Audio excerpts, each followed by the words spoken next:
Just a bit about Clearinghouse and our mission. The Clearinghouse has been around for just around 26 years now. We do service just around 97–98% of schools in the country have partnered with us, predominantly for enrollment and degree reporting, but the Clearinghouse also offers several other products and solutions, all geared towards serving the education and workforce communities. And we strive to be a trusted data partner for you and all of the related services that go with that. So we appreciate your partnership and look forward to building relationships with you going forward. Today, we're going to talk about student mobility, and I love this slide because it really shows all of the different ways that students are traveling and all of the paths that they're taking to get to the degrees that they're looking to attain or the educational goals that they have. And one of the things that we're seeing just right off the bat when you look at student pathways is typically everyone associates 2-year degree with an associate, or 2 years of school with an associate's degree and 4 years of school with a bachelor's degree. But what we find really just looking, if a student only matriculates in one school, that it's taking right around 3 academic years for an associate's degree and right around 4.5 for a bachelor's degree.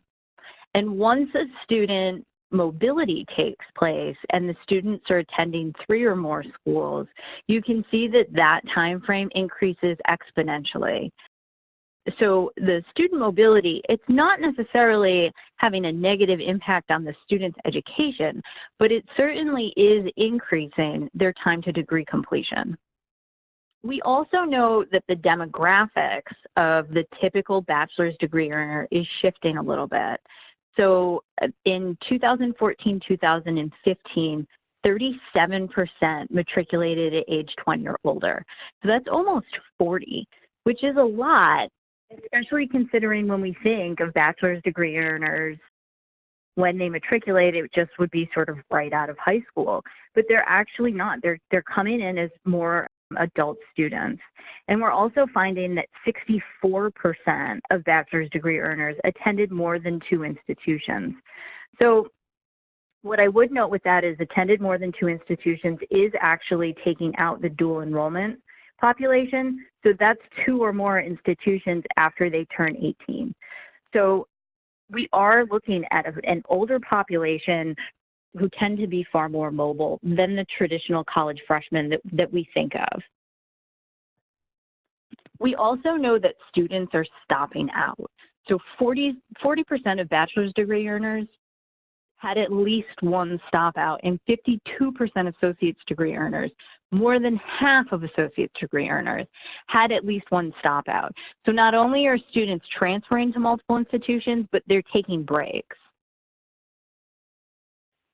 So a little bit of the statistics that look at the completion rates of those students. On average, if you took the entire freshman cohort who started at a community college from 2010, of that cohort, about 13% of them will go on to earn a bachelor's degree. Again, that's not taking into account like an applied science or versus like an associate's in arts or something like that. But in general, 13% of that freshman cohort who started a community college will go on to earn a bachelor's degree within 6 years. Now, if we took that cohort and we looked at those students who actually transferred to a 4-year school, which would be a pretty good indication that they were interested in earning a bachelor's degree, about 32% of that freshman cohort that started a community college is transferring out to a 4-year school within 6 years. And of that 32%, 62% of them are transferring before they earn an associate's degree. So they're transferring with no credential, with no associate's degree earned at the community college. And that amounts nationally to about 350,000 students a year are transferring from a 2-year to a 4-year without a degree. And then if we look at that population that transfers, only 42% of them, less than half, end up earning a bachelor's degree within a 6-year mark. So I think that that becomes very relevant, because if you have more than your students transferring without an associate's degree and less than half of that transfer population not earning a bachelor's degree, we have a significant gap of students who are lending themselves to the some college no degree population of students. So in comes reverse transfer. And reverse transfer is an initiative that really aims to assist that mobile population of students who are transferring from a 2-year population to a 4-year school in gaining a credential. And the way that reverse transfer works is if you take the credits that a student earned at their 2-year school, and then when they transfer to a 4-year school while they're earning toward a baccalaureate degree, if the 4-year school transfers their coursework back to the community college can compile those credits and package them, run degree audit processes, and award a 2-year associate's degree, which is known as a reverse transfer degree. So we just went through a bunch of stats on mobility and increased time to degree completion, but at the same time, there's a national awareness and sort of this concentration now of an emphasis on improving student success metrics. So we've seen that 17 states currently have some sort of legislation on the docket to promote reverse transfer. Over 30 states have some form of performance funding, and more of that is pending as well. So when we talk about student completion metrics, a lot of times we're looking at completion rates or retention rates, degrees earned, time to degree, things like that.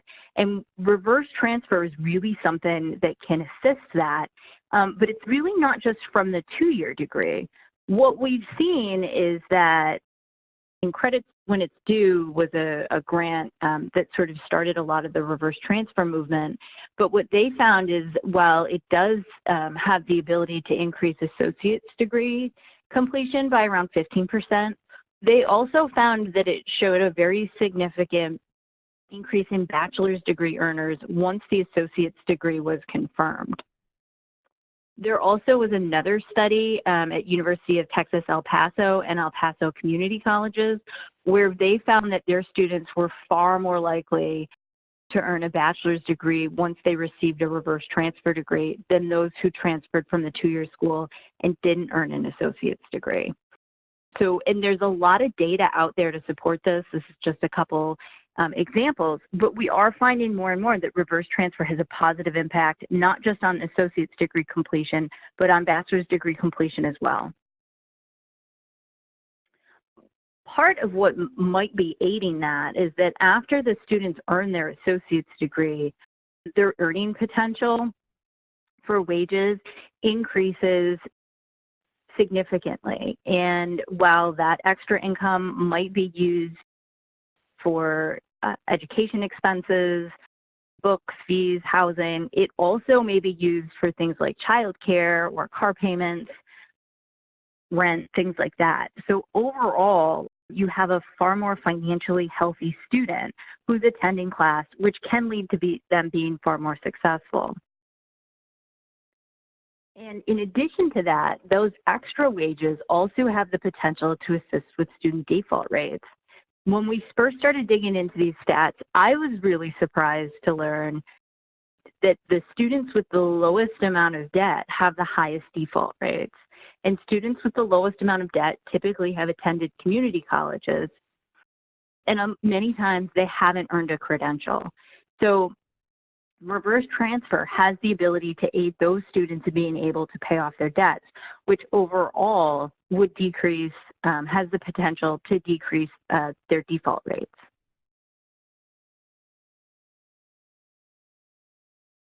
So we're going to switch gears now to talk about specifically how the Clearinghouse's reverse transfer process works. At a very, very high level, we have the way that the process is designed is that the four-year institutions would create an extract of their student course data. Now, we do ask that the four-year schools send this data at least twice a year. However, what we're finding when we work with four-year schools is that most of them are actually just building it into their grading processes, and they're sending files to us pretty much every time they roll grades. So when we get a file of course data from the four-year schools, National Student Clearinghouse takes that data and sends it through data validation processes, and we then will disperse the data to the appropriate two-year institution. So the four-year schools are sending one course file, and then the clearinghouse will parse that out to the appropriate two-year school.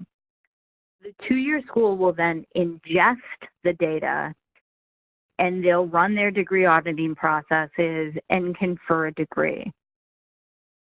When the two-year school submits their degree verify file to the clearinghouse, there's a reverse transfer flag in there that the two-year school would flag as this degree was awarded through reverse transfer. So clearinghouse is notified which degrees in the degree verify file are reverse transfer degrees. And we then are able to provide some reporting back to the four-year institutions. That overall is sort of how the process works.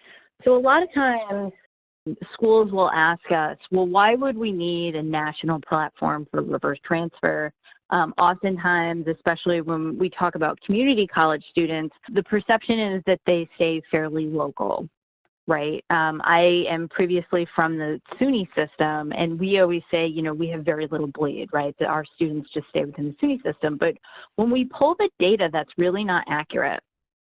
So when we look at data for out-of-state transfers, overall, about 27% of all transfers happen out of state, but around 19% of community college students transfer out of state.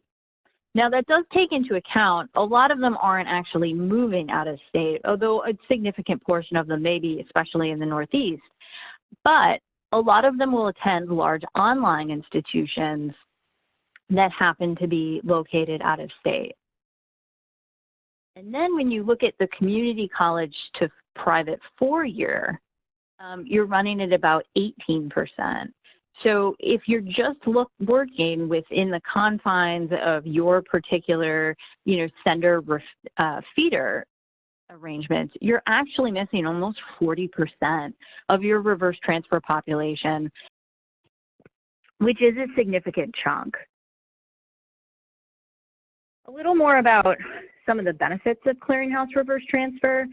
We are the only national solution to exchange course grade data for reverse transfer, which gives you an increased ability to support transfer student retention and completion rates.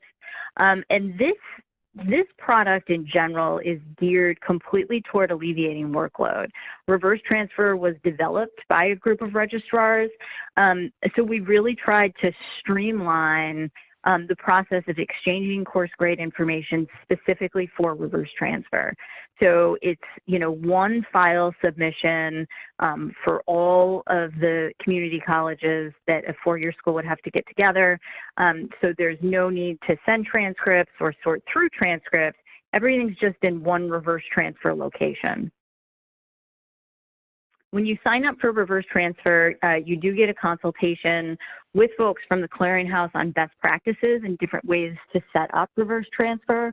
We also can help you with things like FERPA consent processes, and because we have a large national network, we're usually almost always able to find a campus, if you do hit a snag, that you can work with that can help you get up and running. You will be assigned a dedicated implementation person who will help you get up and running. You'll know their name and email. You won't have to send questions to a generic help desk. And we have experience implementing with pretty much every SIS platform out there. And then we do provide some reporting for both the four-year schools and the two-year schools about reverse transfer files and the degrees that are being awarded.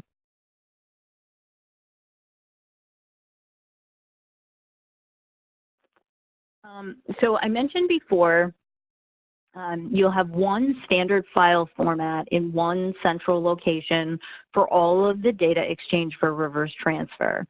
It does eliminate the need to process transcripts, so it's just one extract that you'll submit to us.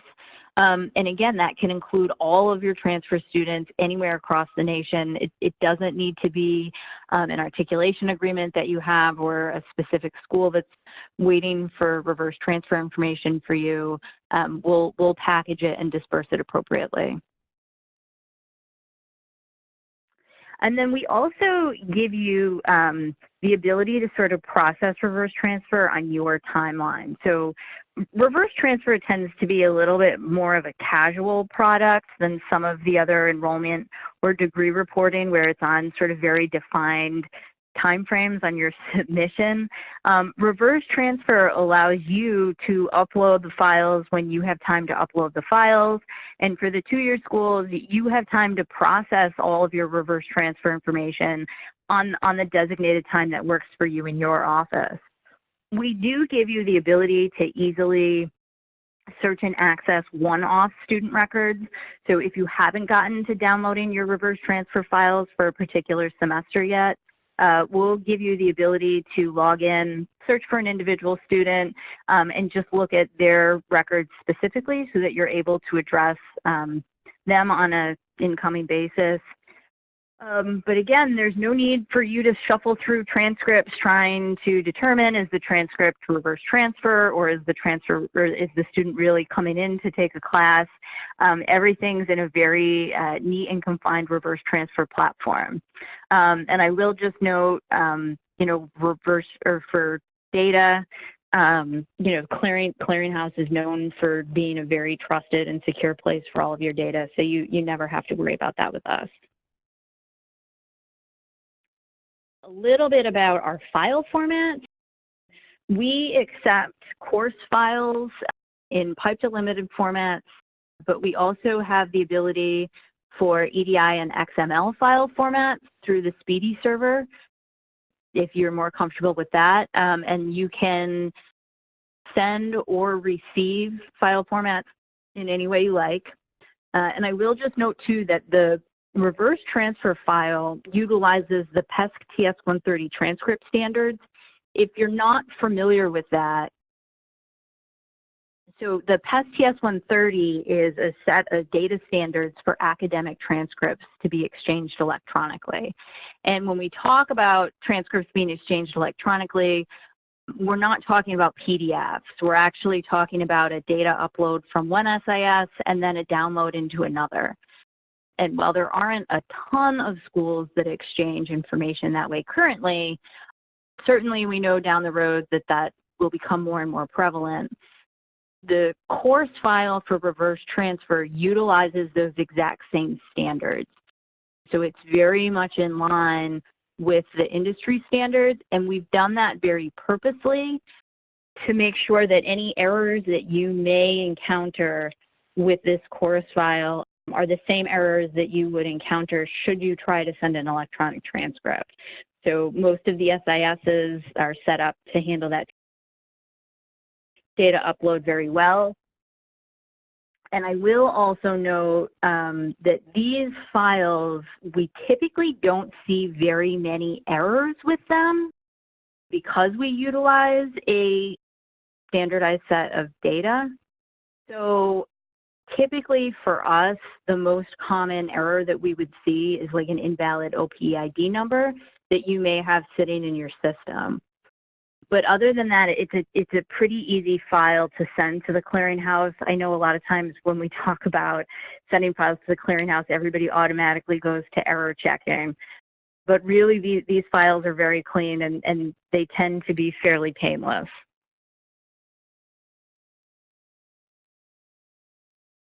A little more about the file features. For the schools that are receiving data, we do give you the ability for a few customized data filters. So the two-year schools actually have the ability to say, to limit the students that they receive based on the total number of credits they earn. So some community colleges will say the minimum number for an associate's degree is 60 credits, so don't send me any students unless they have a total earned 60 credit hours. Other schools will say, show us everybody who's got 50 credit hours because we may want to reach out to them to let them know what coursework they may need to complete their associate's degree. Other two-year schools have said, you know what, we've really found that the best bang for our buck on awarding associate's degrees is 75 credit hours, so don't show us any students until they hit that threshold. So you do have the ability to limit the amount of students that come into your files that way. The file also supports exchanging core competency or general education requirement flags. And we know that, there are a lot of students that have GERs, so you can flag those courses as meeting requirements.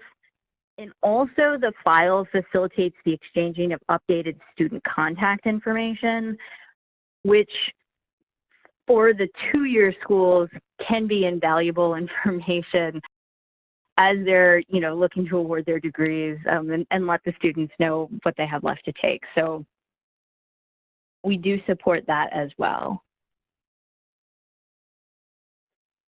And this is the data elements that are in the course grade file. You can see which ones are required and which ones are optional. I will point out the contact information, the core competency flag. There also is the course description in there, so that's something as well a lot of two-year schools really appreciate. But in general, this is the data elements, and if you go out to the Reverse Transfer website, you can see those all listed in the implementation guide as well.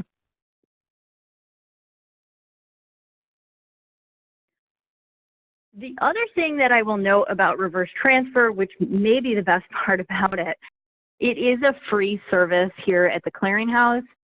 You do need to be signed up for Degree Verify and Enrollment Verify, which also both are free services for campuses.